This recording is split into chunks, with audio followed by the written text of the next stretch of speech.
주시기를 부탁을 드리겠습니다. 시간 우리 믿음의 고백 드림으로 말씀 앞에 나가도록 하겠습니다. 하나님 나를 사랑하신다. 하나님은 내 인생의 크고 비밀한 계획을 가지고 계신다.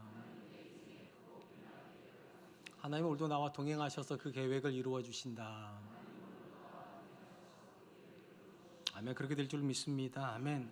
하나님께서 사람을 보시는 관점과 사람이 가지는 관점에는 차이가 있습니다. 이런 차이를 구약성에서 찾아본다면 사람은 외모를 보거니와 나이와는 중심을 본다는 말씀으로도 확인할 수 있고, 신약성경에서는 나는 의인을 부르러 온 것이 아니라 죄인을 부르러 왔다라는 예수님의 말씀에서도 확인할 수 있습니다. 사람은 밖으로 드러나는 외적인 것밖에 볼 수 없기 때문에 외적인 조건을 가지고 판단을 하여 무능한 사람보다는 유능한 사람을, 죄인보다는 의인을 좋아할 수밖에 없습니다. 그러나 하나님은 사람이 볼 수 없는 내면을 들여다보시기 때문에 비록 사람들 눈에 하찮아 보일지라도 그 마음의 중심에 하나님을 사랑하고 하나님을 향한 갈망이 있는 사람은 찾으시고 하나님 사람으로 부르신다는 것입니다. 오늘 우리가 살펴보게 될 비유인 포도원 품꾼 비유는 하나님께서 사람을 어떤 관점으로 보고 계시는가를 우리에게 소개하는 말씀입니다. 예수님의 천국을 먼저 포도원의 일꾼을 고용하기 위해 나가는 집주인으로 비유를 하십니다. 1절 말씀입니다. 천국은 마치 품꾼을 얻어 포도원에 들여보내려고 이른 아침에 나간 집주인과 같으니, 천국이 포도원으로 비유가 되는 것은 하나님께서 이스라엘을 그분의 백성으로 선택하신 이후에 이스라엘 정체성을 설명하실 때 주로 포도나무의 비유를 하셨기 때문입니다. 하나님께서 이스라엘을 선택하셨던 궁극적인 시점은 이스라엘이 400년 포로 생활을 하고 있었을 때입니다. 그러니까 외적으로 보면 이스라엘은 굉장히 초라할 때, 가장 비참할 때 하나님께서 그들을 하나님 백성이라고 선택을 하셨다는 것입니다. 그런데 이렇게 초라한 이스라엘 백성을 하나님께 선택하시고 그들과 동행하면서 그들에게 나타나게 될 일을 뭐라고 설명하시는가? 너희가 제사장 나라가 될 것이다. 열방을 축복하는 귀한 민족이 될 거라는 것입니다. 바로 이런 모습이 포도나무와 닮아 있다는 것입니다. 포도나무는 외형적으로는 나무라고 부르기 어려울 만큼 굉장히 초라하지만 거기서 맺혀진 열매는 어떤 열매보다 귀한 열매입니다. 마치 이스라엘이 그렇다는 거예요. 초라하지만 하나님과 함께한 이스라엘은 더 이상 초라하지 않게 된다. 열방을 축복하는 민족이 될 것이기 때문에. 근데 우리가 구약의 역사를 다 알다시피 하나님께 그렇게 귀한 민족으로 이스라엘을 선택하셨지만 이스라엘은 자기들의 귀함을 내팽개쳤습니다. 그들은 열방을 축복하기 위해서 자기를 거룩하게 하는 것이 아니라 이방인들과 똑같은 삶을 살아 성경에 보니까 참 포도를 맺는 것이 아니라 들포도를 맺게 되고 결국 하나님께서 그들을 내버리시는 일이 벌어지게 됩니다. 이렇게 해서 신약의 역사가 시작이 되고, 신약에서는 하나님께서 예수 그리스도를 이 땅 가운데 보내셔서 새로운 포도원을 가꾸어 나가신다라고 선언하십니다. 바로 이런 일 때문에 예수님께서 제자들을 향하여서 이렇게 말씀을 하십니다. 요한복음 15장 1절로 2절입니다. 나는 참 포도나무요 내 아버지는 농부라. 무릇 내게 붙어 있어 열매를 맺지 아니하는 가지는 아버지께서 그것을 제거해 버리시고 무릇 열매를 맺는 가지는 더 열매를 맺게 하려 하여 그것을 깨끗하게 하시느니라. 하나님께서 예수 그리스도를 포도나무 삼으시고 새로운 포도를 가꾸는 역사가 신약의 역사입니다. 그런 점에서 오늘 본문에 나오는 포도원 주인은 하나님을, 포도원은 하나님이 가꾸시는 교회라는 공간을, 그리고 포도원의 품꾼들은 그 교회를 섬기는 일꾼들과 성도들이라고 이해하시면 좋을 것 같습니다. 우리가 본문에서 먼저 주목하려고 하는 것은 포도원에서 일하게 되는 모든 일꾼들은 다 주인이 직접 선택한 일꾼이라는 것입니다. 오늘 본문에 포도원 품꾼을 고용하는 주인의 모습은 굉장히 인상적입니다. 왜냐하면 이 주인은 새벽 이른 시간에 나가서 일꾼을 찾고 있기 때문입니다. 우리 성경에 이른 시간이라고 번역된 이 시간대는 주로 새벽 6시를 가리키는 시간입니다. 그러니까 새벽 6시에 일찍 나가서 자기 포도원 일꾼을 고용을 하고 쉬는 것이 아니라 다시 3시간 있다가 오전 9시에, 정오에, 오후 3시에, 오후 5시 이렇게 총 5번을 나가서 일꾼을 직접 선별해 옵니다. 이런 모습이 왜 독특한가 하면 이 주인은 뒤쪽에 보니까 자기 재물을 관리하는 청지기를 두고 있고 하인들도 있습니다. 그러니까 엄밀히 말하면 청지기를 보내서 일꾼들을 데리고 와도 되고, 청지기가 바쁘다고 그러면 일꾼 중에 누구를 보내가지고 품꾼들을 고용해 와도 되는데 그 모든 일들을 주인이 직접 하고 있다는 것입니다. 이것은 뭐를 말을 하는가? 주인이 얼마나 자기 포도원을 아끼는지와 또 주인이 자기 포도에 일하게 되는 일꾼들을 얼마나 귀하게 여기는지를 그대로 다 보여주는 것입니다. 성경이 말하는 구원의 사건은 우리가 생각하는 것처럼 사람이 하나님을 찾는 사람의 사건이 아니라 하나님이 사람을 찾는 하나님의 사건입니다. 이것은 우리가 이스라엘 역사를 보면 그대로 알 수 있습니다. 구원의 역사의 출발점이 우리가 아는 것처럼 바벨탑 사건 이후입니다. 바벨탑 사건이 있었고 나서 이 땅에 많은 민족들이 있었어요. 하나님께서 얼마든지 그 많은 민족 중에 한 민족을 선택하셔서 구원의 역사를 쓰셔도 되는데 하나님은 스스로 민족을 이룬 이방인들을 선택하지 않으셨습니다. 그리고 하나님이 직접 민족을 만들기로 계획을 하시죠. 그래서 찾아간 사람이 아브라함입니다. 아브라함이 믿음의 조상인데 아브라함이 하나님을 찾은 것이 아니라 하나님이 아브라함을 찾아가신 겁니다. 그리고 그때부터 하나님께서 아브라함을 이스라엘이 되게끔 역사에 개입을 하세요. 하나님이 만드시는 역사입니다. 그렇게 해서 형성된 민족이 이스라엘 민족입니다. 더 주목할 것은 이스라엘의 역사를 써내려갈 때 그 모든 역사를 끌고 가는 사람들이 있다는 거예요. 리더들이죠. 이 모든 리더들은 누가 뽑으신 건가? 하나님이 뽑으신 겁니다. 그러니까 성경에 나오는 많은 믿음의 사람들은 그들이 위대해서 위대한 사람이 된 것이 아니라 하나님이 그들을 찾아내서 그들에게 믿음을 주심으로 우리가 아는 바로 그 사람들이 되었다는 거예요. 그래서 성경에 보면 이런 하나님의 모습을 설명하는 독특한 표현이 하나가 있어요. 여호와의 열심이요. 하나님께서 역사 가운데서 그분의 백성을 선택하시고 그분의 백성을 이끌어가기 위해서 하나님이 직접 일하신다. 오늘 본문에 나오는 주인의 모습과 비슷해요. 이런 모습은 신약에서도 그대로 이어집니다. 우리가 아는 것처럼 예수님에게 12제자가 있어요. 모든 제자는 공통점이 있어요. 예수님이 직접 뽑으셨다는 거예요. 각 사람의 삶의 현장에 찾아가셔서 그들을 향하여서 나를 따라오라 말씀하세요. 그리고 뭐라고 말합니까? 내가 너희를 사람을 낚는 어부가 되게 하리라. 제자들이 훌륭해서 예수님을 쫓아간 것이 아닙니다. 주님이 그들을 찾아내셔서 그들이 주님의 제자가 되었습니다. 심지어 신약성에서 가장 드라마틱한 인물 중에 한 사람이 바울 사도인데 이 바울 사도도 우리가 아는 것처럼 어느 날 갑자기 예수를 믿은 사람이 아닙니다. 그는 본래 교회를 핍박하는 굉장한 사람이었는데 그가 다메섹으로 가는 중에 그를 찾아오시는 예수님을 만나고, 그러니까 바울이 예수님을 찾은 것이 아니라 예수님이 바울을 찾아가지고 그의 인생이 뒤집어집니다. 그래서 우리가 아는 것처럼 사울이 바울 되는 사건이 벌어지는 것이죠. 그러니까 신구의 역사에서 공통적으로 말하는 것이 있어요. 구원의 사건은 하나님의 사건이라는 것입니다. 하나님이 사람을 찾아낸 사건입니다. 이 사실을 우리에게 주는 도전은 무엇입니까? 우리는 어쩌다 보니까 예수를 믿게 된 게 아니라는 거예요. 하나님께서 의도적으로 우리를 찾아오셔서 우리가 예수를 믿을 수밖에 없는 상황으로 몰고 가셨다는 거. 그러니까 구원은 저와 여러분 의지가 아니에요. 내가 믿기로, 그게 아니죠. 하나님이 우리를 선택하기로 하나님이 작정하시고 은혜 받을 수 있는 자리에 우리를 몰고 오셔서 우리가 믿을 수밖에 없었다. 그래서 구원은 수동태인 거예요. 내가 믿은 게 아니라 믿어진 거고, 더 정확히 말하면 내가 하나님을 원한 것이 아니라 하나님이 나와 여러분을 원하신 것입니다. 그런 점에서 하나님을 믿은 사람들 중에 핫하는 사람은 한 사람도 없어요. 물론 세상 사람들의 눈에 능력이 없어 보이는 사람이 있을 수 있고요. 심지어 세상 사람들보다 능력에서 초라해 보이는 사람도 있을 수 있어요. 그런데 우리는 절대로 초라하지 않아요. 왜냐하면 하나님이 찾아낸 사람들이니까, 하나님이 선택한 사람들이니까. 오늘 본문의 포도원 주인은 직접 찾아 나서서 자기의 일꾼들을 직접 선별하는데 똑같은 일을 하나님이 하셨다는 거예요. 역사 속에서 모든 믿음의 사람들은 하나님이 찾아낸 사람이고, 동일한 관점에서 저와 여러분들도 하나님이 찾아낸 사람이에요. 사람들에게 선택받아도 참 행복하죠. 제 인생에서 가장 큰 행복이 무엇인가? 제 아내가 저를 선택해 줬다는 거. 굉장히 많은 남자들이 제 아내를 원했겠죠. 그런데 그 모든 남자들을 다 제끼고 저를 저 이게 굉장히 감격스러워요. 내가 어떻게 해서 내 아내 같은 사람에게 남편으로 선택을 받았을까? 물론 역으로도 마찬가지예요. 저한테도 굉장히 많은 자매님들이 계셨겠죠. 근데 제가 제 아내로 선택을 한 거예요. 그러니까 저와 제 아내는 서로에게 굉장히 귀한 사람이죠. 왜 나 같은 사람을 선택해 줬을까?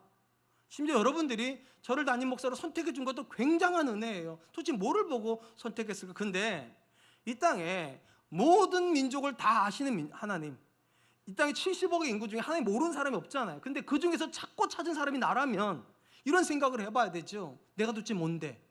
그들의 눈에는 내가 안 귀할 수 있어요. 초라해 볼 수도 있지만 적어도 하나님의 눈에 우리보다 귀한 사람은 없어요. 그러니까 다른 사람이 나한테 뭐라고 그런다고, 심지어 내가 나한테 너는 참 형편없다고 느낄 때에도 말해야 돼요. 나는 그래도 여전히 귀한 사람이다. 왜냐? 하나님이 사랑한 사람이니까, 하나님이 찾아온 사람이니까, 하나님이 선택해 준 사람이니까. 그러므로 여러분, 이 포도원 품꾼 비유에서 가장 중요한 건 하나님이 우리를 찾아오셨다는 거예요. 그러므로 이 믿음의 고백으로 오늘도 절망스러운 환경 앞에 놓일 때마다, 낙심되는 마음이 들 때마다 말씀하세요. 나는 그래도 하나님에게 귀한 사람이다. 하나님은 나를 사랑하신다. 사랑하는 성도 여러분, 모든 종교는 내가 신을 찾음으로 시작이 됩니다. 그러니까 인본주의라고 자주 말씀드리잖아요. 근데 기독교만 하나님이 찾아오시는 종교, 신본주의예요. 하나님이 나 같은 사람을 찾아오신다. 이건 어느 날 갑자기 그렇게 된 것이 아니라 구약의 역사가 출발할 때부터 하나님 늘 그런 식이었어요. 늘 하나님이 찾아오시고 하나님이 은혜 주시고 믿을 수밖에 없게끔 만들었다. 그래서 모든 믿음의 사람은 어느 날 자기의 신앙을 회고하다 보면 이런 생각이 드는 거예요. 믿을 수밖에 없도록 하나님 몰고 오신 거구나. 은혜 받을 수밖에 없도록 몰고 오시는 거구나. 확신을 가질 수밖에 없도록 하나님께서 나를 붙잡아 주시는 거구나. 그래서 이것이 믿어지면 믿어질수록 이렇게밖에 말 못해요. 은혜로라. 오직 하나님의 은혜로라. 사람들이 나를 선택해 주는 것보다 더 놀라운 사건, 내가 도대체 누군데 하나님이 나를 선택해 주셨나. 오늘이 맥주 감사절입니다. 감사하는 절기인데 우리 중에 분명히 지난 6개월 동안 감사 제목이 하나도 없다고 생각하는 분이 있으실 거예요. 일마다 어려울 수도 있었고 관계도 힘들었을 수도 있어요. 그럼에도 불구하고 우리가 감사할 수 있는 이유가 무엇입니까? 하나님 때문에요. 이런 나조차도 하나님이 포기하지 않으시니까, 이런 나에게도 여전히 하나님께 은혜 주시기를 기뻐하시니까, 다른 건 모르지만 나를 사랑하시고 나를 선택하시고 나를 구원해 주신 하나님 때문에 감사할 수 있다. 저는 우리 사랑과 은혜교 성도님들이 이번 한 주간도 하나님 때문에 감사할 수 있기를 축복합니다. 한편 예수님은 주인이 이른 아침에 나가서 일꾼을 만나자 이런 약속을 했다라고 말씀을 하세요. 마태복음 20장 2절입니다. 그가 하루 한 데나리온씩 품꾼들과 약속하여 포도원에 들여보내고, 여러분 이 포도원 품꾼 비유를 이해하려면 예수님 당시에 노동시장을 좀 이해할 필요가 있어요. 지금 우리는요 굉장한 다양한 일들이 있잖아요. 예전에는 상상도 못했던 일들을 요즘 우리가 하잖아요. 뭐 배달앱이라든지 뭐 이런 것도 우리는 예전에 몰랐는데 배달도 이게 일이 될 수 있다는 거 최근 우리가 알잖아요. 뭐 저는 대학교 다닐 때에도 아르바이트라는 개념이 별로 없었으니까. 근데 예수님 당시에는 더 일이 없었습니다. 왜냐하면 1차 산업밖에 없었어요. 농업밖에 없었기 때문에 일을 원하는 사람은 많지만 일은 없었던 시절. 그런 상황에서 누군가가 일터에 나갔다가 누군가에 고용되는 건 엄청난 사건인 거예요. 많은 사람들이 일을 원하는데 내가 선택된 거니까. 그러니까 주인이 선택한 사람을 만나가지고 내가 한 데나리온을 주겠다고 말하는데 누구도 협상 안 해요. 왜냐, 그 자체가 은혜니까. 일을 받은 것 자체가 은혜니까 기쁘게 들어가는 거예요. 자, 그 다음에 주인이 오전 9시도 나갔고 12시, 오후 3시, 5시도 나갔는데 특이한 건 새벽 6시에 만났던 사람에겐 구체적인 임금을 제안을 했는데 나머지 시간을 만났던 사람은 그렇게 하지 않았다는 거예요. 다른 조건을 제시해요. 성경에 이렇게 되어 있습니다. 3절로 5절입니다. 또 제3시에 나가보니 장터에 놀고 서 있는 사람들이 또 있는지라 그들에게 이르되 너희도 포도원에 들어가라. 내가 너희에게 상당하게 주리라니 그들이 가고 제6시와 제9시에 또 나가 그와 같이 하고. 우리 성경에 상당하게 주리라는 느낌은 이런 거죠. 많이 주겠다, 엄청나게 주겠다, 이런 느낌이지만 정확한 뜻은요 공정하게 주겠다는 것입니다. 그러니까 주인이 공정하게 주겠다고 말하면 당연히 일꾼들 입장에 어떤 생각을 합니까? 아, 내가 일한 시간에 비례해서 주겠구나.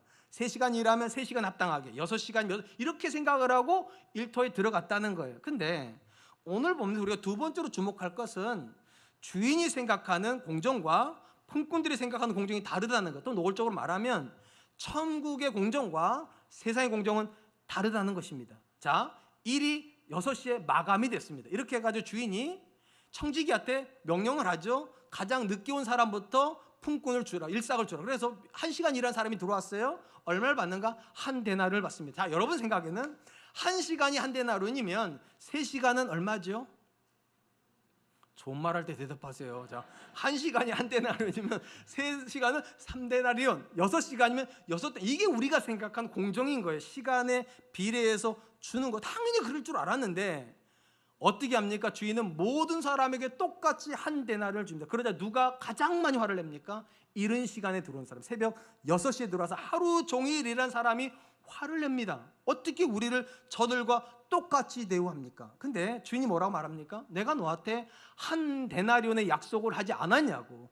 너는 지금 내가 약속한 걸 받았고 내가 내 돈을 가지고 이 사람들에게 선한 일을 하는데 네가 내가 선하다고 악하다고 말하냐? 네가 받을 걸 받고 가라, 이렇게 말을 했습니다. 자, 일단 기본적으로 예수님께서 말씀하시는 주인의 공정은요, 우리가 아는 공정과 좀 달라요. 우리가 생각하는 세상적인 공정은 뭐에 의해서 결정이 됩니까? 능력과 수고에 의해서 결정이 됩니다. 쉽게 말을 하면 중졸보다는 고졸이 더 받아야 되죠. 고졸보다는 대졸이 더. 화나셨어요 지금? 아니, 우리 그렇잖아요. 대졸보다는 석사가 더 받고 석사보다는 박사가 더 받아요. 왜냐하면 능력이 더 많으니까 당연히 더 받는다는 생각하고, 4일 일한 사람보다는 5일 일한 사람이, 5일 일한 사람보다 6일 일한 사람이 더 받아야 되는 게 우리가 생각하는 공정인 거예요. 능력과 수고의 기초에서. 근데 본문에서 예수님이 말씀하시는 공정은요, 능력과 수고와 상관이 없어요. 뭐에 근거하는가? 긍휼에 근거해요. 하나님이 그 사람을 얼마나 불쌍히 여기시는가, 그거에 따라서 하나님이 주고 싶은 게 결정이 된다는 거예요. 이 부분을 가장 잘 나타내 주는 것이 오후 5시에 찾아갔던 주인과 종들의 만남입니다. 거기서 어떤 대화가 나눠지는가? 마태복음 20장 6절로 7절입니다. 제11시에도, 그러니까 오후 5시를 말하는 거예요. 제11시에도 나가보니 서 있는 사람들이 또 있는지라 이르되 너희는 어찌하여 종일토록 놀고 여기 서 있느냐. 이르되 우리를 품꾼으로 쓰는 이가 없음이니이다. 이르되 너희도 포도원으로 들어가라 하니라. 주인이 1시간의 노동시간밖에 남지 않았는데도 다시 그러니까 일을 찾는 사람들을 만나러 갔어요. 그때 거기에 사람들이 있더라는 거예요. 그때 주인이 뭐라고 말했나? 우리 성경은 너희는 어찌하여 종일토록 놀고 있느냐. 그러니까 우리 성경은요, 그들이 한심하게 일도 안 하고 게으름 피우고 있다는 식으로 번역이 됐지만, 사실은 우리 성경에 놀고 있다라고 번역된 단어의 정확한 헬라어는요, 아르고스라는 단어이고, 이 단어는 게으르다는 뜻도 있지만 더 정확한 뜻은 일이 없다는 거예요. 그러니까 이거를 긍정적으로 번역을 하면 이렇게 번역해요. 너희는 어찌하여 일이 없이 하루 종일 지내고 있느냐. 왜 일이 너희한테 없느냐? 그랬더니 이 종들이 뭐라고 대답합니까? 우리를 품꾼으로 쓰는 이가 없음이니이다. 느낌이 완전히 다르죠. 우리 번역대로 하면 왜 이렇게 게으르냐, 왜 이렇게 못났냐, 왜 이렇게 무능하냐인데, 사실 헬라어 원문 성경은 그런 느낌이 아니에요. 왜 너희에게 일이 없느냐? 너희도 일해야 될 사람들이지 않냐? 그랬더니 이 종들이 뭐라 말한다고? 우리도 일하고 싶은데 일을 주는 사람이 없습니다. 이들은 무능한 사람도 아니고요, 게으른 사람도 아니고, 아무도 그들을 고용해 주지 않아서 일을 못하고 있는 사람이라는 것입니다. 천국에 주인의 관점은 어떤 관점인가? 내 관점이 아니라 그들의 관점이라는 거예요. 내 관점에 보면 그들은 게을러 보여요, 무능해 보여요. 근데 그들의 이야기에 귀를 올려요. 너희에게 왜 일이 없냐? 우리를 일자리를 주는 사람이 없기 때문입니다. 의심이 여지없이 새벽 6시에 선택받은 사람들은 어떤 사람들일까요? 젊고 능력 있고 노동 생산력이 좋은 사람일 거예요. 그리고 그때 선택 못 받고 오후 5시까지 일자리를 못 찾은 사람도 어떤 사람들일까요? 늙고 노동 생산력이 떨어지고 무능한 사람들일 거예요. 엄밀히 말하면 세상적 관점에서 그들을 쳐다볼 이유가 하나도 없어요. 근데 이 주인은 그들의 관점에 쳐다봐요. 그들에게 너희에게도 일이 있어야 될 건데 왜 하루 종일 너희에게 일이 없었냐고. 이 종들이 말을 합니다. 우리를 써주는 사람이 아무도 없다고. 그래, 그럼 내가 너 써줄게. 너도 내 일터에 들어가. 심지어 왜 똑같은 한 데나리를 주냐는 거예요. 여러분 생각해 보세요. 새벽 6시에 뽑혀간 사람은 어저께도 뽑혀갔어요. 왜? 능력 있는 사람이니까. 내일도 분명히 뽑혀가겠지요. 웬만하면 고개도 끄덕이시고. 당연한 거 아니에요. 능력이 있으니까. 근데 오늘 못 뽑힌 사람 어제도 뽑혔을까 못 뽑혔을까? 안 뽑혔을까? 내일 뽑힐까 안 뽑혀. 그럼 여러분, 능력이 없으면 새끼 먹고 두 끼 먹습니까? 아니에요. 능력 있는 사람은 결혼합니까? 아니에요. 능력 있거나 없거나 똑같이 결혼했을 거, 똑같이 가족이 있을 텐데, 능력 있다고 매일같이 먹는 사람을 오늘도 또 많이 주는 게 공정이냐는 거예요. 이들도 자기 몫을 가져가야 되겠지만 이들도 자기 가정의 생계를 책임질 수 있는 그런 사례를 받아가야 되는데 주인은 생각하는 거예요. 누가 손해보는 겁니까? 주인이 손해보는 거예요. 거기는 어떤 사람도 손해보지 않아요. 주인이 손해보고 주인의 공정에 따라서 내가 너희를 불쌍히 여긴다, 내가 너희를 사랑한다, 내가 너희를 아낀다. 물론 이런 이야기를 읽으면 우리 이런 생각을 해요. 이런 경제 논리가 오늘날 우리의 산업 현장에 적용될 수 있는가? 없지요. 당연히 그건 불가능해요. 아니 상식적으로 12시간 일한 사람하고 1시간 일한 사람은 똑같이 임금을 주면 다음날 여러분들은 몇 시간 일하고 싶으세요? 그래도 10시간 훌륭한 거죠. 근데 저 같아도 1시간 이럴 것 같아요. 사람이란 게 그런 거 아니에요? 더 많이 일했는데 똑같이 받으면 당연히 나도 적게 일하고 똑같이 받고 싶지. 그렇기 때문에 이 말은요, 절대로 오늘날의 경제관이 이래야 된다는 의미가 아니에요. 이 본문에서 강조하는 것은 우리가 적어도 천국 백성이라면 어떤 관점으로 사람을 봐야 되냐는 거예요. 그들의 관점이 필요합니다. 내 관점에서 보면 능력과 결과가 전부예요. 그렇기 때문에 만약에 누군가가 일을 안 하고 있고 누군가가 게으러 보이고 누군가 공부를 안 하면 우리는 어떻게 생각하는가? 이런 무능한 놈, 이런 게으른 놈 이럴 수 있다는 거예요. 근데 그들의 입장을 들어보면 좀 달라진다니까요. 놀고 있는 줄 알았는데 놀고 있는 게 아니라 일이 없어서 일을 기다리고 있는 거래잖아요. 관점의 차이가 있어요. 정죄하려고 들여다보는 것이 아니라 이해하려고 들여다봐요. 우리 자녀들 중에 학교에서 수학이 안 돼가지고 선생님한테 엄청 혼나는 애들이 있어요. 영어가 안 돼가지고 엄청 혼나는 자녀들이 있어요. 그런 자녀 안 키워본 눈치인데 분명히 나중에 그런 자녀 키우겠대요. 자, 그러면 선생님 말을 하죠. 너는 왜 이렇게 수학을 안 하냐? 너 수학 공부 안 한 거야? 너 이렇게 수학을 못해? 게으른 거야? 선생님이 그렇게 말할 수 있다니까. 근데 부모는 알죠. 이 자녀가 수학을 못하는 이유가 누구 때문입니까? 나 때문이지. 내가 수학머리가 없는 거야. 그러니까 이렇게 말하는 거예요. 선생님은 너를 일 못해도 엄마는 너 이해해. 엄마가 원래 학교 다닐 때 수학을 못했어. 그러니까 걱정하지 마. 선생님은 너를 안 받아줘도 엄마는 너를 받아주니까 걱정하지 마. 이게 오늘 주인의 태도인 거예요. 결과만 놓고 보면 아무도 못 받아줄 앤데 그 아이의 내면의 세계를 이해해주는 누군가가 있으면 그 자녀는 살아요. 아무도 안 뽑아가는 일꾼들이에요. 오후 5시까지. 근데 주인은 그 종들이 일을 원한다는 걸 알아요. 다른 사람이 지금까지 안 뽑아준 거예요. 그 주인 생각에 내가 뽑아주면 되지. 내가 이해해주면 되지. 내가 받아주면 되지. 천국은 어떤 사람이 만듭니까? 이해하려고 하는 사람들이요. 여러분의 남편의 이야기를 들어주려고 하는 사람들이요. 여러분의 아내의 이야기를 들어주려고 하는 사람들이, 여러분의 자녀를 이해하려고 하고, 다른 모든 사람들이 너를 안 받아줘도 나는 너를 받아줄게. 네, 그런 것이 천국이라는 것입니다. 사랑하는 성도 여러분, 포도원 품꾼의 비유를 읽고 들으시면서 어떠셨습니까? 혹시 마음이 불편한 분들이 계십니까? 분명히 있어요.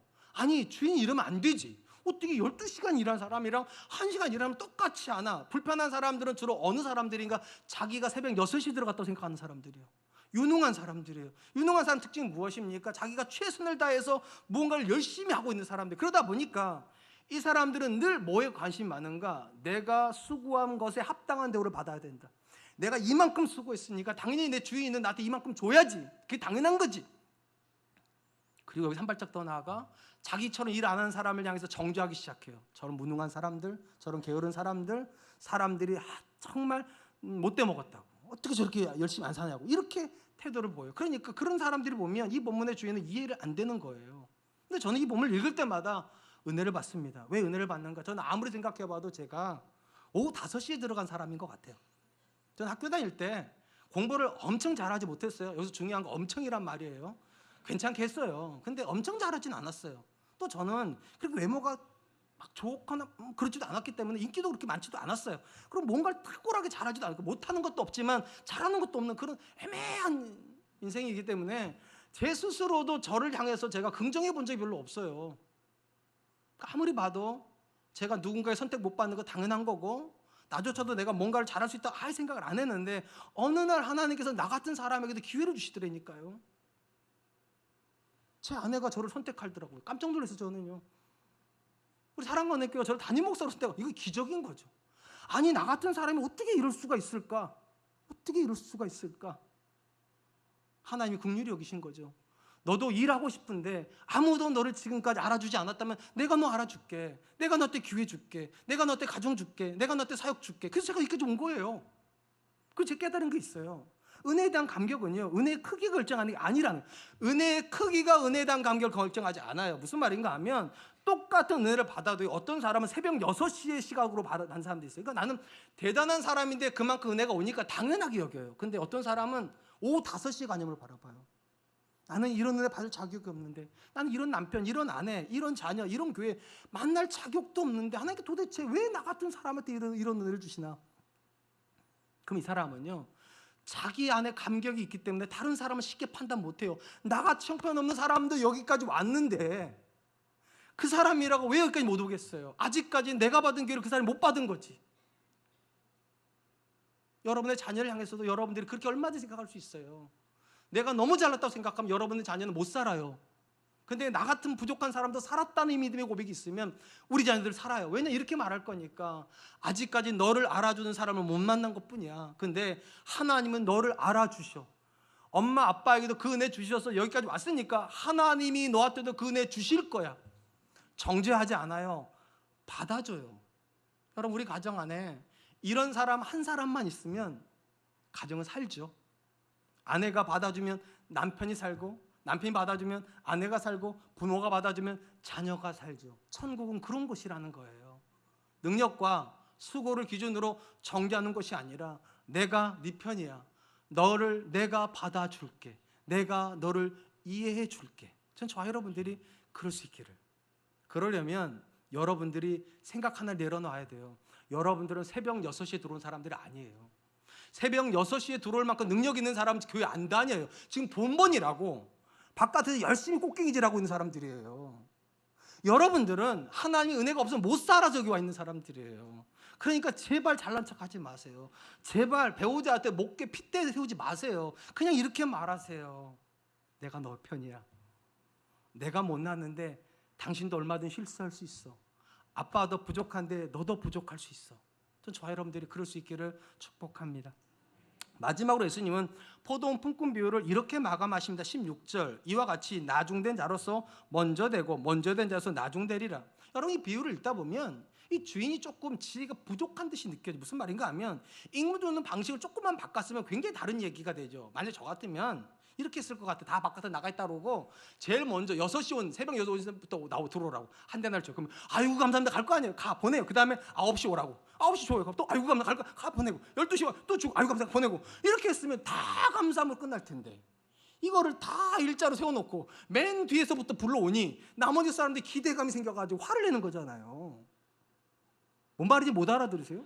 순서를 바꿨으면 괜찮았을 텐데 왜 이 주인은 거꾸로, 그것도 공개적으로 해가지고 이런 어려움을 겪냐는 거예요. 사서 어려움을 겪는 거예요. 근데 이렇게 읽으면 안 돼요. 왜냐하면 이 본문에 포도원 주인은 하나님이시잖아요.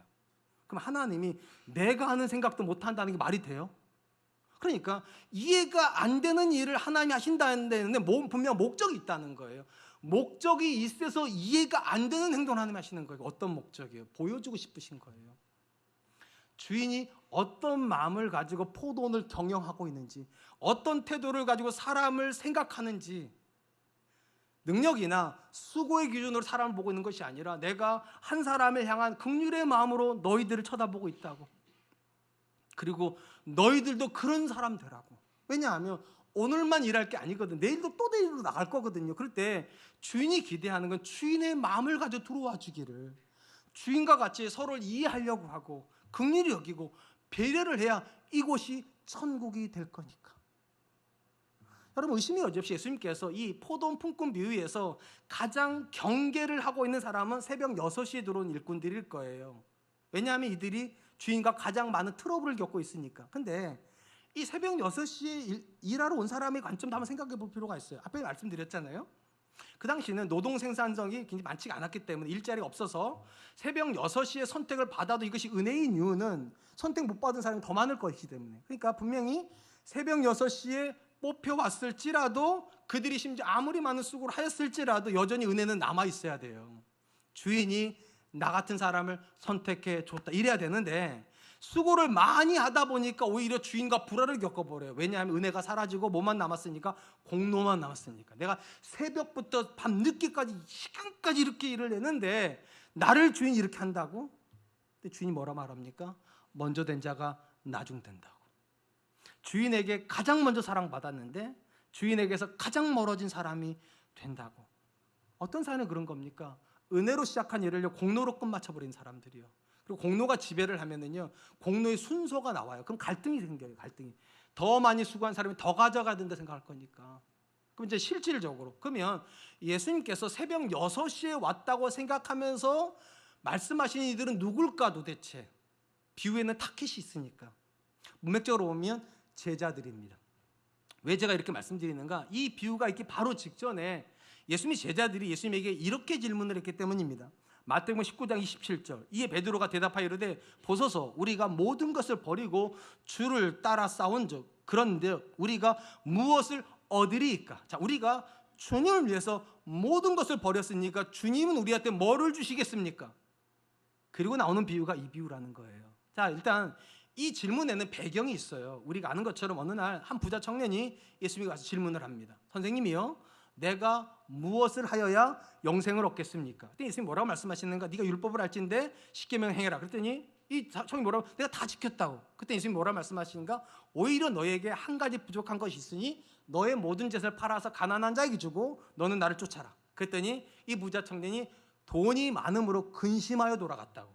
그때 옆에 보고 있던 베드로가 생각을 한 거예요. 아, 이 청년이 자기 것을 포기하지 못해가지고 영생을 못 얻었구나. 근데 나와 내 동료들은 모든 걸 버렸으니까 궁금한 거예요. 뭐를 받을? 그래서 물어보는 거예요. 주님, 우리는 모든 것을 버리고 주를 쫓았는데 무엇을 주시겠습니까? 물어본 거예요. 그때 예수님께서 뭐라고 얘기하시는가? 너희가 구원을 받을 거라고. 그리고 나와 함께 12보좌에 앉아서 열방을 심판하게 될 거라고 긍정을 얘기를 해주셨어요. 너희에게 줄 것이 있다고. 그런데 그 다음에 나오는 비유가 이거예요. 이 비유의 목적은 무엇인가? 그런데 너희에게 조심할 것이 하나가 있다고. 너희가 굉장히 많은 수고를 하였을지라도 그 수고가 너희에게 덫이 될 수 있다고. 그게 포도 품꾼 비유인 거예요. 예수님의 관점에서 놓고 보면 제자들은 가장 먼저 선택된 사람들, 가장 먼저 주님이 직접 선택. 그러니까 당연히 이 제자들이 가장 많은 일을 하죠. 실질적으로 이 제자들이 교회를 이 땅 가운데 세우는 일을 하잖아요. 초대교회가 제자들이 해서 태어난 거니까. 근데 이 초대교회는요, 탄생하는 순간부터 갈등의 요소를 가지고 있었습니다. 어떤 갈등인가? 먼저 믿은 유대인과 나중에 믿은 이방인들이요. 그룹은 완전히 다르기 때문에 이 두 그룹이 자기 안에서 이제 뭐라고 그래야 될까? 갈등의 요소가 들어가. 이때 만약에 유대인들이 자기들의 공로를 주장했다면, 우리가 먼저 교회 세웠다고 이래 버리면 교회는 깨지는 거예요. 이때 가장 중요한 역할을 누가 하는가? 제자들이 합니다. 어찌 보면 가장 공로가 많았던 사람들, 가장 많이 수고했던 사람들이 제자들이잖아요. 근데 제자들이 어떻게 합니까? 유대인과 이방인의 차별은 존재하지 않는다. 그걸 가장 잘 보여준 것이 이방인의 사도가 되겠다고 부름받은 사람이 바울과 바나바예요. 근데 나머지 제자들이 이 두 사람을 차별하지 않아요. 교제의 약속을 청했다고. 쉽게 말하면 똑같다는 거예요. 주님의 사도로서 우리는 똑같다. 심지어 유대인들이, 제자들이 뭐를 요구했는가? 이방인들이 예수 믿는 거 좋지만 그들에게도 할례와 율법을 행하게 하십시오. 우리의 전통을 다. 그렇게 되면 줄 서는 거잖아요. 이 사람들은 오랫동안 할례를 행했고 오랫동안 율법을 행했으니까 늦게 한 사람들은 더 뒤로 가야죠. 임직받을 때 더 뒤로 가야 되는데 제자들이 어떻게 하는가? 그들에게 차별을 두지 말라고, 할례를 요구하지 말라고, 율법을 요구하지 말라고. 우린 다 그리스도 예수 안에서 한 자매고 오직 은혜로만 구원을 얻는다. 기득권이 없어요. 제자들에게 기득권이 없었기 때문에 초대교회가 부흥을 할 수 있었던 것입니다. 하나님께서 생각하셨던 천국은 어떤 곳인가? 기득권이 없는 곳이에요. 기득권을 주장하면 갈등이 일어나요. 그러면 천국일 수가 없어요. 이 자리에 계신 분들 중에 우리 교회가 지금 14년을 향해 가고 있잖아요. 그러니까 13년째가 됐고 이제 14년의 역사를 향해서 가고 있는데, 초창기부터 우리 교회 다닌 분들이 계세요. 개척 멤버이시죠. 그리고 수고를 엄청 많이 하셨죠. 그러니까 목소리 내고 싶으시죠. 그러면 사람 공동체가 된다는 거예요. 어떻게 해야 되는가? 수고를 많이 한 게 여러분의 머리를 지배하는 것이 아니라 은혜를 많이 받은 게 지배를 해야 된다. 여러분 14년 동안 이곳에 왜 머물러 계십니까? 은혜 받았으니까. 아니면 아니라고 하시고 맞으면 맞다고 하시고. 은혜를 받아서 14년을 여기 계셨으면 염치가 있어서 수고하신 거 아니에요? 은혜 받았으니까 받은 만큼 수고하신 거잖아요. 아니에요? 천국은 그런 거예요. 수고가 기억되기 이전에 은혜가 먼저 기억되는 거. 하나님께서 나 같은 사람을 찾아오셔서 내게 은혜 주셨는데 내가 좀 수고 좀 했다고 이 수고가 은혜를 없앨 수 있냐는 거예요. 제자들 그렇게 생각하지 않았어요. 은혜는 은혜로 남아야 된다고. 언제나 수고는 은혜 뒤에 들어가야 돼요. 그래야 교회가 살아남는다고. 그리고 그런 교회가 이루는 공동체가 천국 공동체가 된다고. 사랑하는 성도 여러분, 천국은 어떤 장소입니까? 포도원 품꾼 비유가 말하는 게 이거예요. 은혜가 지배하는 공간이어야 된다고. 수고가 지배하는 공간이 아니라 은혜가 지배하는 공간이어야 된다고. 심지어 수고를 많이 한 사람들도 할 수 있는 말은 딱 하나밖에 없어야 돼요. 내가 아니요 하나님의 은혜로라. 제가 결혼 생활을 28년, 이제 올해로 29년째 들어가는데요, 한동안 제가 어떤 생각이 참 많았는가, 우리 가정에서 가장 수고하는 사람은 나라는 생각이 참 많았어요. 그래서 무슨 표현을 많이 썼는가, 뼈 빠지게 고생한다고, 등골 빠지게 고생한다고, 그런 얘기 참 많이 있었어요. 그리고 제 아내한테 내가 뼈 빠지게 나가서 고생하는데 집에서 남편 오면 맛있게 좀 해주고 막 이래야지 막 그러면 제 아내가 아이고 주인님 오셨으면 이럴 줄 알았어요 저는. 근데 제 아내가 뭐라는 줄 아세요? 그럼 나는 놀았어 이러더라고요. 와, 기가 막혀요. 자기도 안 놀았대요.